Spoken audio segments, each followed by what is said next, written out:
for their concert. We have a lot of fun stuff planned. I hope you've gotten your programs with your children's names in them, and I will introduce each piece as we play it and tell you why it's an important piece for us to play and why we learned it, because this is an informance as much as it's a performance, and you want to know what you're spending all your money on, so I want to share with you what we're doing. So we are going to start pizzicato. We're going to start pizzicato. So now you know what pizzicato means, I hope. And we're going to play for you Jingle Bells, which is not a Christmas tune. It's actually one that was written for sleigh races in some snowy part of the world, and it happens to be around Christmas when it snows. So we use this a lot as a Christmas tune, but we're going to sneak it in our concert anyway and say that it's kind of like snowing outside. Okay, there's one for you, joke down, okay?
To keep our rest, the places of our rest, with a nice little stomp.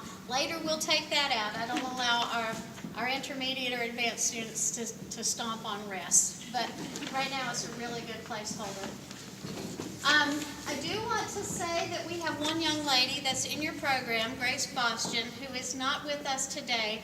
On Monday, she broke her hand and is in a cast all the way up to her fingertips. And so she was heartbroken, and I told her we would still recognize her at the concert, and we all miss her, don't we? So I did want to point out that Grace Boston is in your program, but she is not here. And that's why. It's not because she skipped on us. All right, the next one is going to continue pizzicato, and we are adding a road map. So the road map in music helps printers save ink and helps page turns be easier.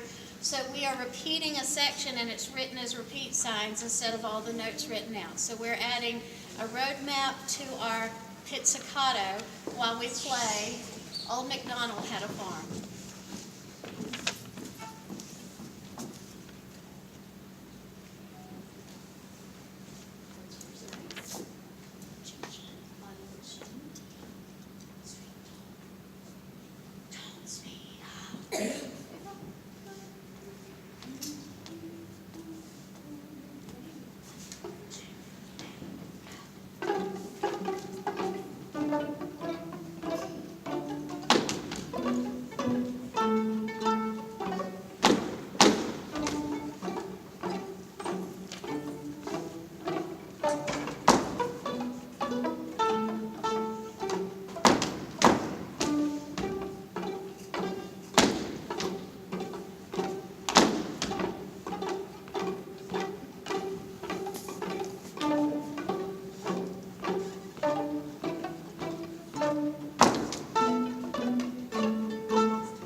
learning a little bit about form.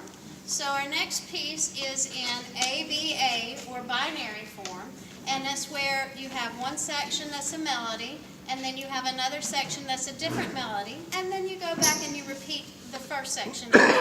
This one is a very famous piece of music. It was arranged by a very famous composer when he was 5 or 6 years old, and so you might recognize it, and this is one of Mozart's grandest achievements.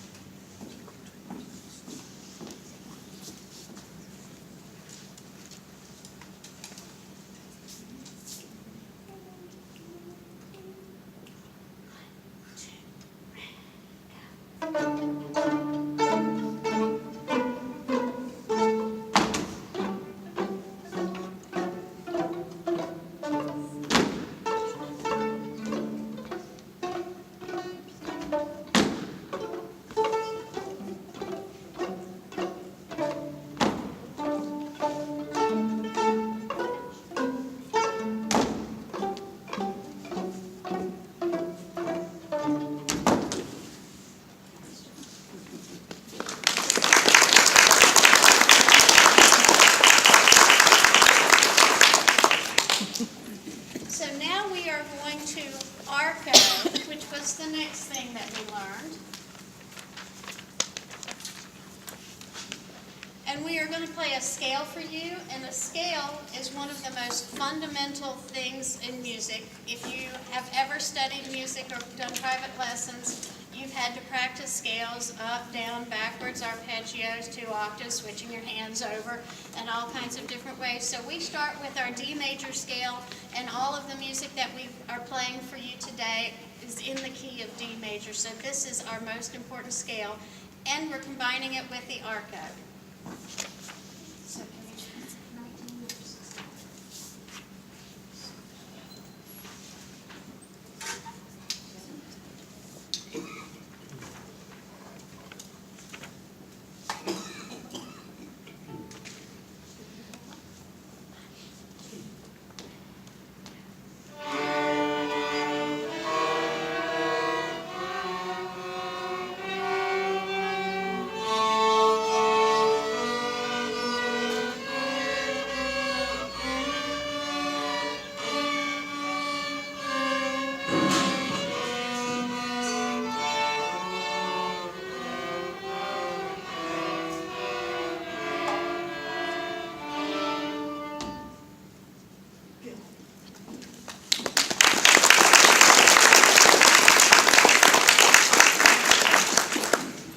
Something important out. That's why they looked really confused when we started. So when we started with the bow, we first had to practice a bow hold. So I would like the students to show you what a proper bow hold looks like. So we've got the monster claws over the windowsill, the spider sitting in the window, and a happy thumb on the back. And we started with a bow hold at the fulcrum of our bows, the balance point of our bows, and as we get more advanced, we move our hands backwards. So that's why you'll see some students still up here near the fulcrum and some back here at the frog. As their hand muscles develop, they'll move it back farther and farther. And I see some beautiful bow holds. Make sure you're hanging all the way over. For Christmas, we did stockings over the fireplace, Elf on the Shelf, and then we had to have a happy Santa Claus and not a grumpy Grinch. All right, so now we're going to demonstrate how we know which string to hit when we're bowing by moving our elbows up and down to find the correct string. So be watching for our elbows moving, and that way you'll know if they're doing it wrong. It's going to be on page 17. This is Olympic Challenge.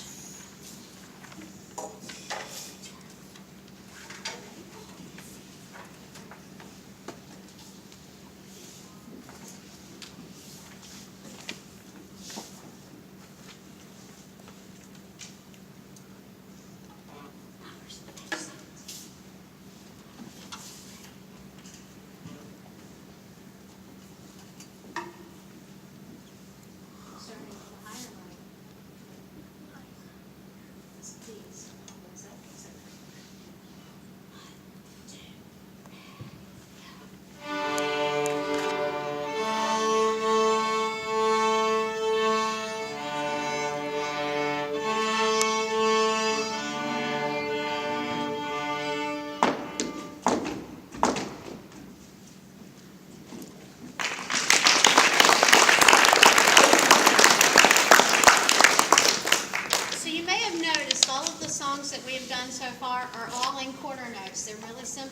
beats and we've had to follow just a single beat, and we've added one skill at a time to that. Our next skill that we've added is eighth notes, and most of us, if not all of us, learned about eighth notes when we were in first or second grade in our music classes, but learning about them in music classes and then being able to play them on a violin or a cello, that's a little different. So we are going to end out this portion of the concert with pepperoni pizza. So be prepared for them to be hungry when you leave here. That was my bad joke. I'm allowed, how many am I allowed? Three? Three? Five. Okay, that makes two, so we're good.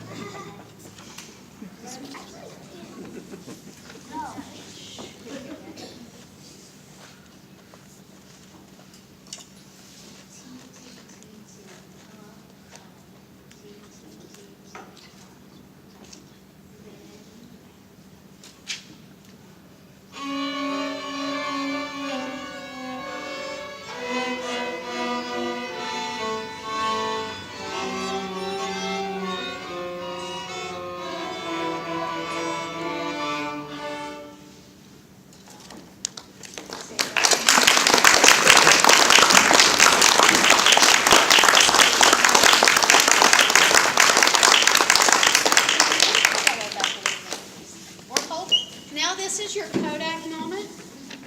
They're all going to stand here and smile at you and take lots of lovely pictures.